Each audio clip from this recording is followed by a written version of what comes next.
परमवीर चक्र विजेते lieutenant colonel Ardeshir बुर्जोर्जी Tarapore. Ardeshir Tarapore यांचा जन्म 18 ऑगस्ट 1923 रोजी मुंबईत एका पारसी कुटुंबात झाला. तारापोरच्या पूर्वजांपैकी एक असलेले रतनजी बा हे छत्रपती शिवाजी महाराजांच्या कारकिर्दीत लष्करी नेते होते. तारापोर हे कुटुंबाचे नाव महाराष्ट्रातील तारापूर गावाचे नाव होते. रतनजीबांच्या ताब्यात असलेल्यांचे ते एक प्रमुख गाव होते.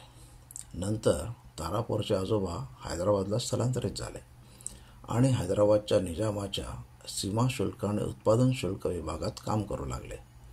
त्यांचे वडील B.P. तारापोर फारसी आणि उर्दू भाषांचे अभ्यासक होते. ते त्याच सीमा शुल्क आणि उत्पादन शुल्क विभागात काम करत होते. तारापोर वयाच्या 7व्या वर्षी पुण्यातील सरदार दस्तूर बॉईज बोर्डिंग स्कूलमध्ये दाखल झाले. त्यांना शैक्षणिक विषयांमध्ये चांगली कामगिरी करता नाही आली, परंतु ते एक चांगले खेळाडू होते. त्यांनी 1940मध्ये त्यांचे शालेय शिक्षण पूर्ण केले आणि त्याच वर्षी ते शाळेचे कॅप्टन होते. हैदराबाद आर्मीमध्ये कमिशनसाठी अर्ज केल्यानंतर लवकरच त्यांची निवड झाली. त्यांनी त्यांचे प्रारंभिक प्रशिक्षण गोलकोंडा येथील ऑफिसर्स ट्रेनिंग स्कूल आणि बँगलोर येथील ऑफिसर्स ट्रेनिंग स्कूल येथे पूर्ण केले. 1 जानेवारी 1942 रोजी त्यांना 7व्या हैदराबाद इन्फंट्रीमध्ये सेकंड लेफ्टनंट म्हणून नियुक्त करण्यात आले. आदी म्हणून प्रसिद्ध असलेले तारापोर हे पायदळात सामील होण्यास नाखुश होते, कारण त्यांना एका आर्मर्ड रेजिमेंटमध्ये सामील व्हायचे होते. हैदराबाद राज्य दलाचे तत्कालीन commander in chief major general Syed Ahmed El Edroos त्यांच्या बटालियनची तपासणी करत असताना एका जिवंत दारुगोळा प्रशिक्षण सरावादरम्यान एक जिवंत ग्रेनेड चुकून खाडीच्या भागात पडला. तारापोर यांनी मागे पुढे न बघता लगेच तो उचलला आणि फेकून दिला. ग्रेनेडचा हवेत स्फोट झाला आणि त्यांच्या छातीवर जखमा झाल्या. मेजर जनरल अड्रूस यांनी त्या कृतीने प्रभावित होऊन तारापूर यांना कार्यालयात बोलवून त्यांचे अभिनंदन केले. तारापूर यांनी आर्मर्ड रेजिमेंटमध्ये बदलीची विनंती केली. जनरलने सहमती दर्शवली आणि त्यांना पहिल्या हैदराबाद इम्पेरियल सर्व्हिस लान्सर्समध्ये स्थानांतरित केले. दुसऱ्या महायुद्धादरम्यान तारापूर आणि त्यांच्या युनिटने मध्य पूर्वेकडील देशांमध्ये सेवा दिली. 1948मध्ये ऑपरेशन पोलोच्या परिणामी हैदराबाद भारतीय संघराज्यात विलीन झाले आणि त्यांच्या सैन्याचे भारतीय सैन्यात विलिनीकरण झाले. तारापूर यांची भारतीय सैन्यात निवड झाली आणि 1 एप्रिल 1951 रोजी त्यांना कॅप्टन म्हणून नियुक्त करण्यात आले. त्यांना प्रथम 17व्या बटालियनच्या पुना हॉर्स रेजिमेंटच्या B स्क्वॉड्रनमध्ये 2 वर्षासाठी प्रोबेशनवर पोस्ट करण्यात आले आणि नंतर त्यांची A स्क्वॉड्रनमध्ये सेकंड इन कमांड म्हणून बदली करण्यात आली. 1960च्या दशकाच्या सुरुवातीला भारताने सेंच्युरियन टँक्स मिळवले आणि तारापूर हे युनायटेड किंगडममध्ये प्रशिक्षण अभ्यासक्रमासाठी निवडलेल्या अधिकाऱ्यांपैकी एक होते. त्यांना 1 जानेवारी 1958 रोजी मेजर म्हणून पदोन्नती देण्यात आली आणि 10 जून 1965 रोजी लेफ्टनंट कर्नल म्हणून पदोन्नती देण्यात आली. एप्रिल 1965 पासून भारत आणि पाकिस्तानमध्ये नियंत्रण रेषेवर म्हणजे LOCवर अनेक चकमकी सुरू झाल्या.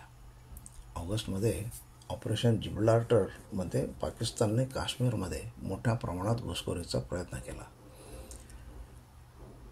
स्थानिकांच्या वेशात ते LOC ओलांडून काश्मीरमध्ये आले. स्थानिकांनी पाकिस्तानी सैन्याच्या उपस्थितीची माहिती दिल्यानंतर भारतीय सैन्याने पाकिस्तानी सैनिकांना पकडले आणि घुसखोरीची कारवाई हाणून पाडली. 1 सप्टेंबर रोजी पाकिस्तानने भारतीय सैन्याला पुरवठा मार्ग बंद करणारे महत्त्वाचे ठिकाण ताब्यात घेण्यासाठी ऑपरेशन ग्रँड स्लॅम नावाचा प्रतिहल्ला सुरू केला. ही योजना अखेर भारतीय सैन्याने उधळून लावली.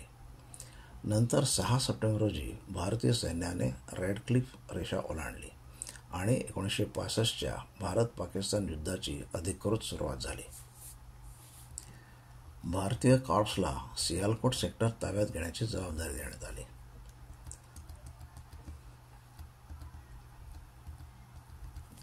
पुना हॉर्स हे कॉर्प्सशी संलग्न असलेल्या पहिल्या आर्मर्ड डिव्हिजनचा भाग होते. लाहोरपासून सियालकोट वेगळे करण्याचे काम त्यांच्यावर सोपवण्यात आले. 11 सप्टेंबर 1965 रोजी पुन्हा हॉर्सने फिलोरावर हल्ला केला. पाकिस्तानी लोकांना आश्चर्यचकित करण्यासाठी फिलोरावर मागून हल्ला करण्याचा निर्णय घेण्यात आला.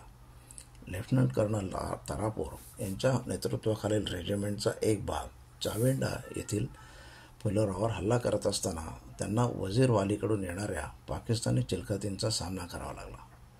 तारापोर यांनी आपली जमीन तर राखली आणि शत्रूच्या टँक आणि तोफखान्याच्या गोळीबारात फिलोरावर हल्ला केला. जखमी झाल्यावर त्यांनी बाहेर पडण्यास नकार दिला. 14 सप्टेंबर रोजी त्यांच्या रेजिमेंटने वजीरवाली यशस्वीरित्या ताब्यात घेतले. 16 तारखेला त्यांनी 9 डोगरा आणि 8 गढवालच्या पाठिंब्याने जस्सोरन ताब्यात घेण्यासाठी प्रगती केली. नंतरच्या लढाईत त्यांच्या टँकला अनेक वेळा धडक बसली. तारापोर हे प्राणघातक जखमी झाले आणि त्यांच्या जखमांमुळे ते मरण पावले. त्यांच्या नेतृत्वाखालील रेजिमेंटने 60 पाकिस्तानी रणगाडे उद्ध्वस्त केले होते, तर भारतीयांना 9 रणगाड्याचं नुकसान सहन करावं लागलं होतं. एका वृत्तानुसार त्यांच्या अंत्यसंस्काराच्या वेळी पाकिस्तानी रणगाड्यांनी त्यांचा मारा थांबवला होता. नवी दिल्ली येथील राष्ट्रीय युद्ध स्मारक येथे तारापूर यांचा पुतळा उभारण्यात आला. तारापूर यांना मरणोत्तर परमवीर चक्राने सन्मानित करण्यात आले. जखमी असताना रेजिमेंटचे नेतृत्व केल्याबद्दल आणि पाकिस्तानी बाजूने रणगाड्यांचे मोठे नुकसान केल्याबद्दल त्यांना हा पुरस्कार 11 सप्टेंबर 1965 रोजी देण्यात आला. त्यांच्या पत्नीने तारापूर यांच्या वतीने भारताच्या राष्ट्रपतींकडून हा पुरस्कार स्वीकारला. नंतर त्यांची स्वतःचीच प्रकृती बिघडल्याने तो त्यांनी रेजिमेंटकडे सोपवण्यात आला आणि क्वार्टर गार्डमध्ये जतन करण्यात आला. जम्मू काश्मीर येथील रिलीफ म्युरल 2009 युद्धस्मारक असलेल्या बलिदान स्तंभाने 1965च्या युद्धातील शहीदांसाठी अर्धपरिघात उभारलेल्या खांबावर त्यांचे नाव करून त्यांना श्रद्धांजली वाहण्यात आली. जम्मू आणि काश्मीरमध्ये शहीद झालेल्या परमवीर चक्र पुरस्कार विजेत्यांसह त्यांचे नाव शाश्वत ज्योतीजवळ आणि अर्धपरिघाच्या भिंतीवर रिलीफ भित्तिचित्र म्हणून प्रदर्शित करण्यात आले आहे. अशा या थोर सेनानीला मानाचा मुजरा. धन्यवाद.